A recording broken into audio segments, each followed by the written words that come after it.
This podcast provides general information about the law, not specific legal advice. The licensed attorneys speaking on this podcast cannot take the place of a competent private attorney who can provide proper legal advice only after hearing the specific facts of your case. You're listening to Law and Caution, Protection Through Legal Education, brought to you by Legal Aid Center of Southern Nevada. Hello, my name is Josh Lozano. I'm a law student at William S. Boyd School of Law, and I'm here today with two attorneys at the Legal Aid Center of Southern Nevada. First, I'd like to reintroduce a recurring guest, Peter Aldous. He is a staff attorney for the Legal Aid Center Consumer Rights Project. He is a bankruptcy facilitator, assisting people who are representing themselves in bankruptcy court, and he also assists clients with many consumer law matters. How are you doing, Pete? Pretty good. Hi, Josh. All right, and then for the first time, we have Taylor Altman, originally from New York. She's a staff attorney here also at the Legal Aid Center of Southern Nevada Consumer Rights Project, where she represents low-income and vulnerable individuals on the consumer protection issues. How are you doing, Taylor? Doing great today, Josh. Thanks for having both of us. Wonderful. Today we're going to be discussing small claims, DIY justice, representing yourself effectively. Just as a plug, the Legal Aid Center also does a free small claims class that's available every Friday from what time, Pete? 1 to 3. 1 to 3. So come on by. This is a very general episode, but you'll be able to get into the weeds much more during that free class. So just to start, for a lot of people out there, they don't know what small claims is. They're unsure. Maybe they have a dispute with their neighbor. But they're afraid of getting an attorney. They just don't think they can afford it. Can one of you just summarize what small claims is and who is it really designed for? Sure. I'll go ahead and take that one, Josh. So small claims court is a special division of justice court that's designed to help parties who don't have attorneys, in other words, they're self-represented, to resolve their disputes quickly and inexpensively. So it's the ideal person for a small claims case is really someone who's representing themselves who doesn't have an attorney, but attorneys are allowed. They just can't seek attorney's fees through the small claims division. The claims that you would make are for less than $10,000. You get only monetary relief. So for example, if you want someone to do something or stop doing something, otherwise known as injunction or injunctive relief, that's not something you can seek in small claims court. So it's only money. And it's a relatively quick process. It starts with a demand letter, and I'm sure we'll get into the process a little bit more, but it's only a few steps, and it makes it easy for a self-represented litigant to pursue their case on their own. Yeah, so for those in the audience, Taylor did a great job of summarizing it. Small claims is ideal for, the example we use a lot. Or actually, I volunteered to teach this class, is if you had a neighbor, Idly-ho, neighborinos, and you gave them your lawnmower, and they just messed up your lawnmower, totally destroyed it. You couldn't go to the court and say, hey, I need a new lawnmower. But you could go to the court and ask for the value amount of that lawnmower. That's exactly right, Josh. So no injunctive relief, but you could potentially get the value of that lawnmower if you can prove your case. And then, Pete, what are some things that if you're a person that wants to go to small claims court, maybe they should consider or think about? Yeah. So the first thing you want to think about is, what am I asking for? And again, that has to be money. Am I asking for the value of something that was damaged? Am I asking for money that is owed to me under a contract or agreement? And you have to be specific. One of the things you have to do with small claims court is send a demand letter. And in that demand letter, you are explaining what happened and explaining exactly how much money you were trying to collect. I just want to make it clear, in small claims court, you are limited to $10,000 in the total amount that you can win. That doesn't mean that the total amount that you're entitled to has to be $10,000. You can make a decision to say, even though I'm owed $20,000, I'm not a lawyer. I'm not going to be able to succeed in suing them in another court. So I'm going to just accept the $10,000 I get in small claims court and sue in small claims. And that means I have a much higher likelihood of winning, even though I'm not going to get all the money I'm owed or all the money I feel like I'm entitled to. It's a decision you're going to have to weigh in, because I know it's a lot easier if it was something like $12,000 and it's okay, well, the $2,000, I'll just cut the loss. I think I can win the 10. But like Pete said, if it's something a lot higher, like 20, then you have to factor in things. Well, I'm not an attorney. I don't know if I want to take this that far up. So Yeah, and another thing that surprises a lot of people that come to the class is pain and suffering is not usually awarded in small claims. And that's really unfortunate for people because that makes up a lot of what they feel that they're entitled to. Not only did I not get the benefit of my bargain, for instance, with a contract, but this person has hurt me in some way. And so I want compensation for that, whether it's physical injury, emotional injury. That's not something you usually get in small claims, and you need to understand that up front. Just to tag on a couple of things, something to keep in mind that you don't have an unlimited time to bring your claims. There are statutes of limitation that apply to most legal claims, at least the ones that are brought in small claims court. So, for example, if you had an oral or otherwise known as a verbal contract with someone, and you're saying that the defendant breached that contract or they did something contrary to that contract, you have 4 years from the date of that breach to bring your claim. If it's a written contract, 6 years from the date of that breach. Or if you're suing for tort, that's kind of a personal harm, think negligence for being rear-ended in a car accident, that's only 2 years. So things to keep in mind, that you don't have forever to bring a claim. If you don't bring a claim within the statute of limitations, your rights may forever be lost, unfortunately. So something to keep in mind as you're beginning your case from the outset. Yeah, and that's why we wanted to open this podcast with talking about, do you have a good case? These are such things that you should factor in. Am I past the statute of limitations? Am I trying to claim more than $10,000? So these are all things to factor in before you even consider going into the small claims process. Okay, so for those of you at home, that's step one. You send a demand letter. Hopefully, they just respond. They're a nice person, and that's it. You get the relief you're looking for. You send a demand letter. They don't respond back, or they basically tell you to pound sand, something rude, right? So what's the next step after that? So the next step after a demand letter is you wait 10 days to see if they respond. They could either, like you said, respond and make a deal with you. They could pay you what you're asking for. You can go to mediation. There's the Neighborhood Justice Center, which offers free mediation for parties, and it's often very effective for resolving disputes outside of court. But let's say none of that happens. The other party returns your letter with something rude, or they just don't respond. 10 days have passed. You can file a complaint in small claims court. So that's really just a one-page form. You explain the relief that you're seeking, meaning the amount of money, and a brief explanation of why. And you file that with the justice court in your jurisdiction. And at that point, you would need to get it served, meaning delivered to the defendant, to the party that you're suing. And this can be done, it has to be done by a third person. It can't be done by you as the plaintiff, the suing party. You have to get either law enforcement, the constable or sheriff, or a third party such as a family member, friend, or private process server.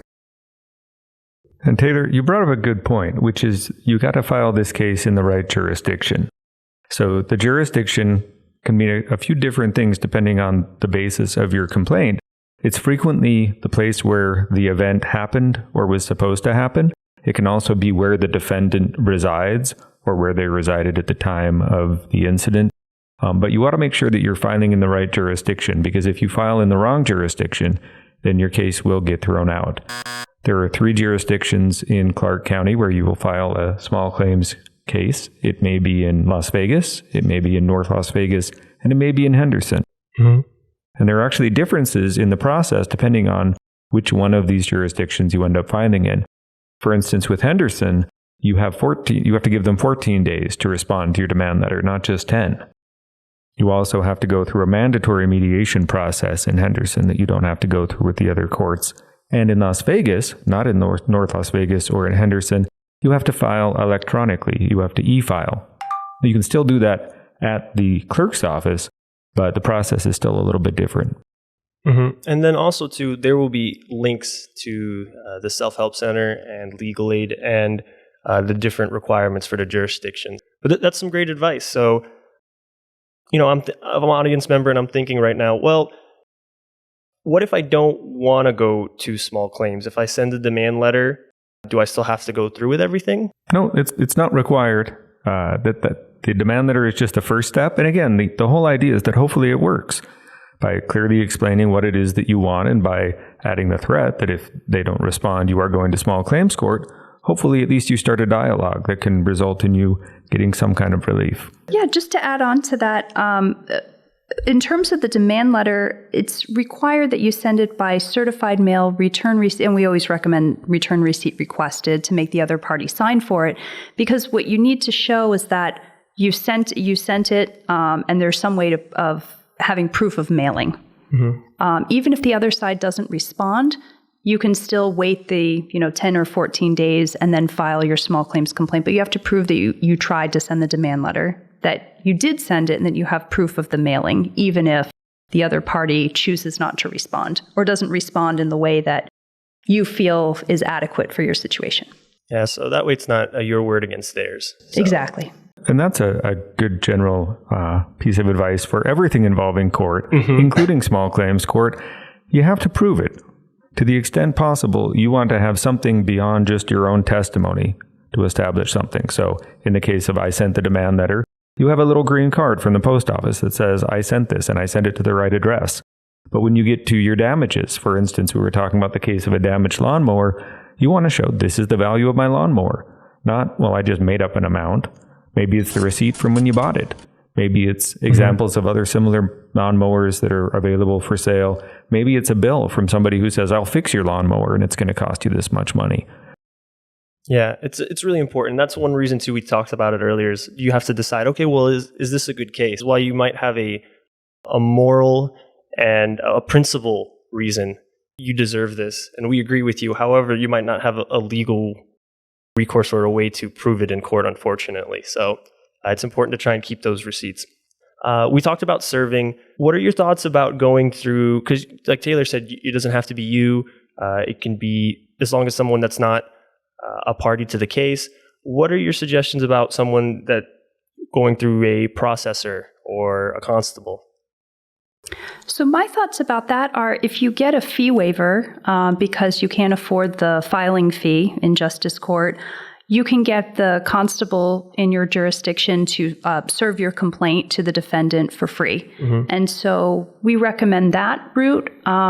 If someone feels more comfortable having a family or friend, someone who's not in the business of process serving, they can do that as well. It just can't be you as the plaintiff serving the defendant, because it has to be at arm's length, so you want to show that you're doing this through all the official channels. And you can also hire a private process server as well. Thing is, why would I want to pay someone to do this when I can just get, my cousin Billy to do it for free?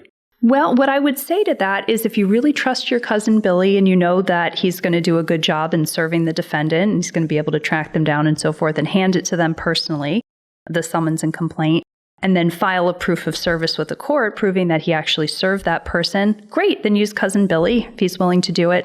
But if you want to make sure that everything gets done, in an expedited manner and professionally, you want to make sure that all the steps are followed, I would probably recommend going with a process server, somebody who's in the business of doing this on a regular basis and understands all those steps. And there can also be some safety concerns. Nobody likes to get sued. And depending on who the defendant is, cousin Billy may not feel safe going up and handing them a lawsuit. If it's the constable or sheriff, that's their job. They've got a badge and a gun, and they'll be fine, no matter who it is that they're going to serve. That's a great point, Pete. And something else, too. This is something I've encountered in Southern Nevada. There are a lot of gated communities, and your defendant may live in a gated community. And if you can't legally enter and, give it to them at their doorstep, you can serve the gate guard. And that's, a method of substituted service in our state. Yeah. And then also, too, those are all great reasons. You want to make sure you keep your family members safe. And if you are worried about costs, it's called a memorandum of costs. And what you can do is if you end up winning, you can actually include that. So certain fees like your service or the cost of mailing, you can actually get that back. You can request that through the court. So like we said, we couldn't request attorney's fees, but those are types of costs that you can get back if you end up winning. All right. So we served him. We properly served him. And I know we're going by pretty quickly on this because this is just a small podcast, but that's why we recommend going online and attending the class. But you served him, properly served him. What would be the next step after that? So the court's going to set a trial date for you, and that's usually going to be about 90 days in the future. And at that trial date, you are going to present your entire case to the judge. That complaint that you filed with the court only has a few sentences on it, and you don't attach your exhibits to the complaint. So you need to make sure that you have your entire case ready to go before you get to court. You're going to have all of your exhibits, your evidence. You're going to make sure that's clearly organized. Probably going to want to practice and make sure that you know everything that you want the judge to know and that you're going to explain that fairly quickly, because these cases usually only take about 10 to 15 minutes. Mm-hmm. What I also recommend is to organize evidence that you have a binder. So a binder for yourself of all your different exhibits, just to keep it organized for yourself. And then a binder for the judge, as well as a binder for the other party. And maybe you even want to make one more just in case they show up with an attorney.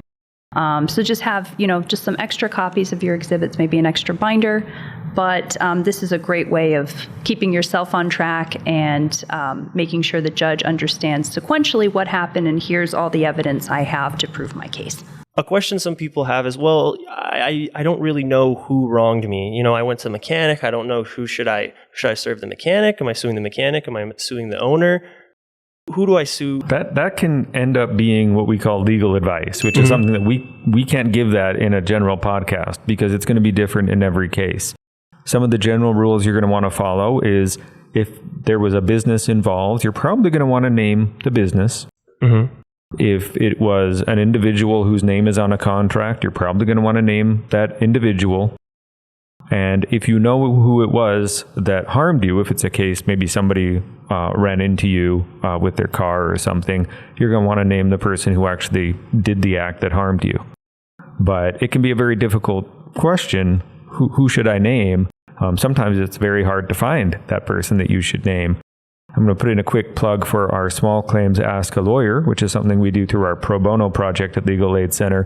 You can sign up and get a 15-minute consultation with a lawyer free of charge, and you can ask them questions, and they'll help you with something like, who should I be naming in this lawsuit?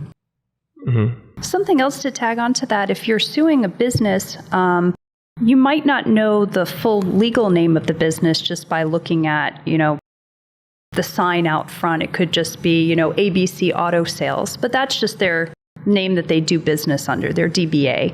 And so you can do some research on the county clerk's website to see fictitious firm names, just to make sure that you get, ABC Car Dealership, DBA, whatever they're doing business as.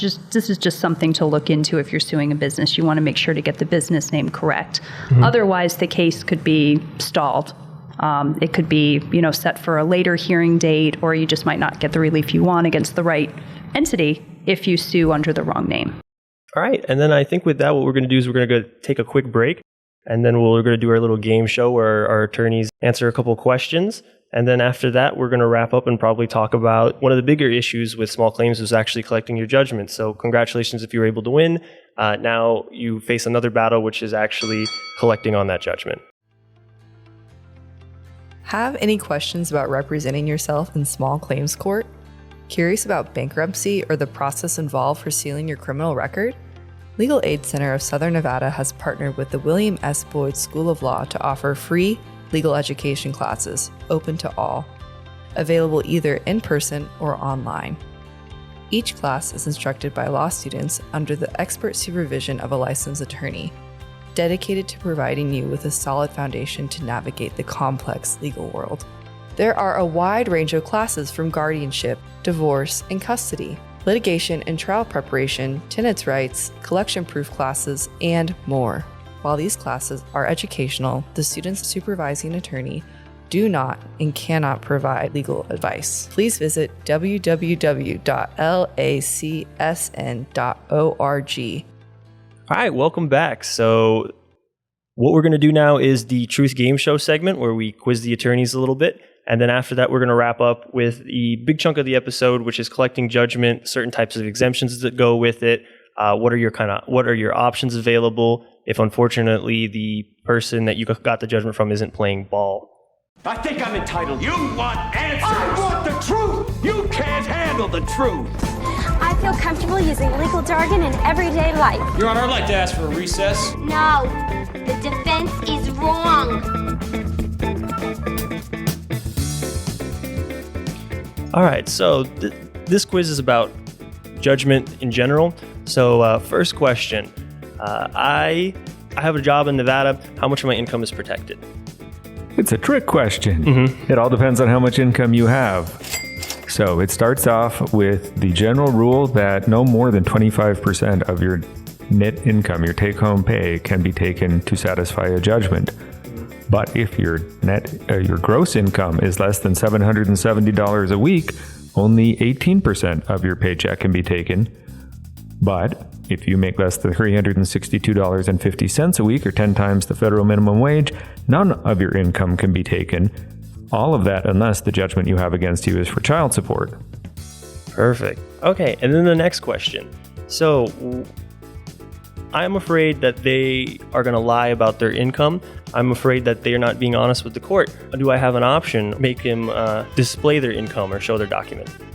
Yes, that's a great question, actually, because you may not know once you've won in court how to collect that judgment on the defendant, right? You might not know where he or she works, banks, and so or does business, and so forth. So there is a powerful tool. It's called the judgment debtor's exam, and you can ask the court to hold one of these where the debtor comes in under oath and testifies as to really any financial questions that you ask them. So, for example, where do you work? How much do you earn? How often do you get paid?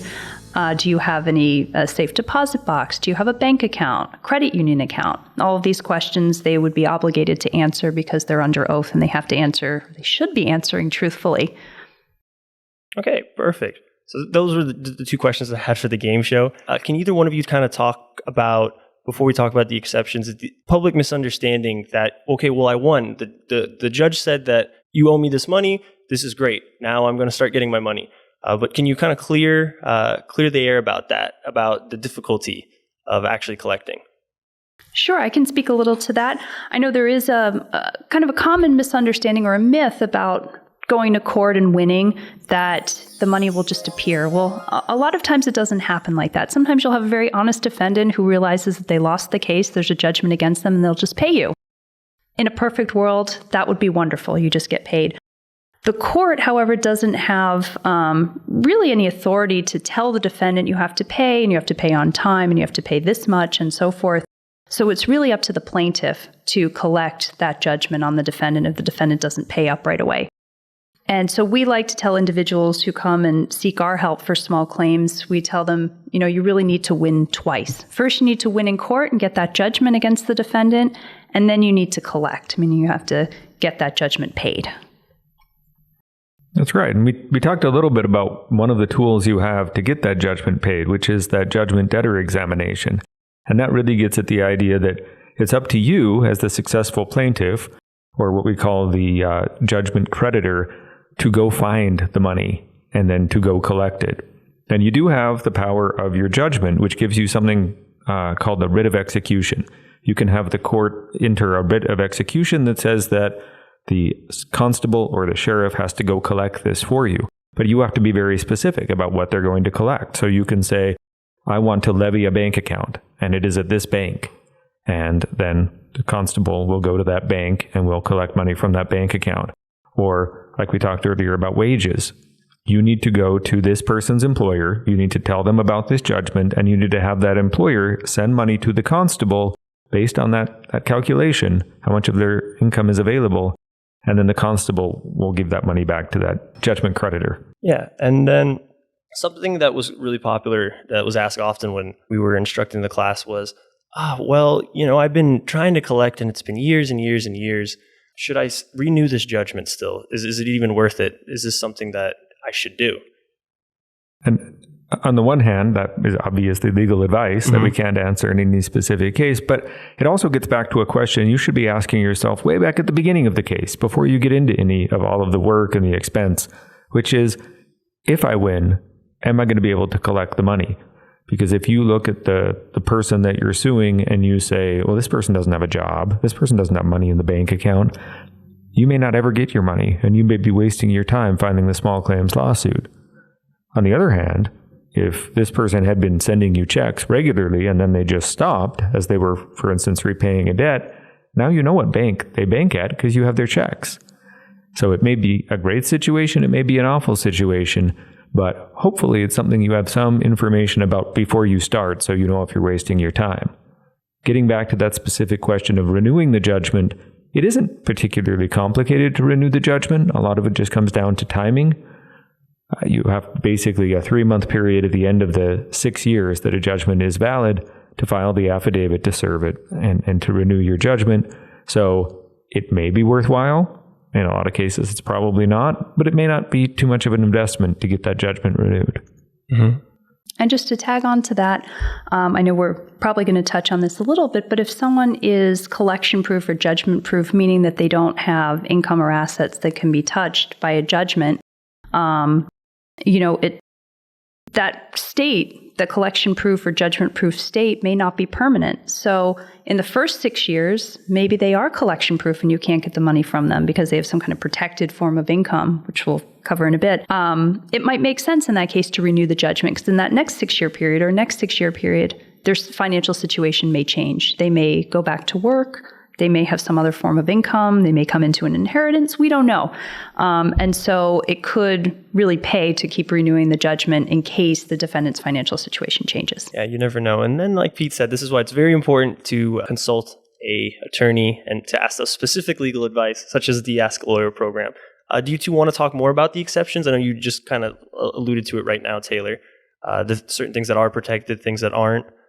Sure. So when I talk about someone being collection proof or judgment proof, collection proof is the way we at the Legal Aid Center address this kind of state of affairs where a person has income or assets that either fall under some kind of legal exemption or they're, for example, I'll give a classic example. Someone's only income is from Social Security.